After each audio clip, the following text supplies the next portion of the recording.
নমস্কার দর্শক বন্ধুরা, আমার চ্যানেলে আপনাদের সবাইকে স্বাগত। আজ আমি আপনাদের জন্য নিয়ে এসেছি সম্পূর্ণ নতুন একটা রেসিপি, কলা পাতায় বরিশালের ইলিশ। এই রেসিপিটা আমার দিদিমার হাতের বানানো। দিদিমা ইলিশ মাছ হলে প্রায়ই এই রেসিপিটা বানাতো।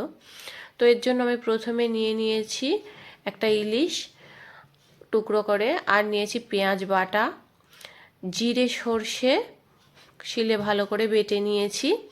জিরে সর্ষের পরিমাণটা একটু বেশি হলেও ক্ষতি নেই। তারপরে নিয়েছি একটা বাটিতে লবণ, হলুদ আর লঙ্কার গুঁড়ো। এখানে লবণের পরিমাণটা একটু বেশি নিতে হবে। এরপর কলা পাতা ভালো করে কেটে নিতে হবে। আগার পাতা হলে খুব ভালো হয়। সেক্ষেত্রে ভালো করে কলা পাতাটাকে দুপিঠ ধুয়ে গ্যাসের ওভেনে সেঁকে নিতে হবে। এই সেঁকে নেওয়ার কারণ একটাই, তাতে আর কলা পাতা ফেটে যাবে না। এরপর একটা বাটিতে মাছ দিয়ে তাতে লবণ, হলুদ, লঙ্কার গুঁড়ো, পেঁয়াজ বাটা আর জিরে সর্ষে বাটা দিয়ে দিলাম। আমি আপনাদের আগেই পরিমাণটা দেখিয়ে দিয়েছি পেঁয়াজ বাটা আর জিরে সর্ষে বাটার। সাথে একটু সর্ষের তেল দিতে হবে। দিয়ে ভালো করে ম্যারিনেট করে মিনিট 15-20 রেখে দিতে হবে। এই যেমন আমি ম্যারিনেট করে রেখে দিয়েছি, দেখুন কি সুন্দর রঙটা এসেছে, দেখলে খুবই ভালো লাগে এই রঙটা।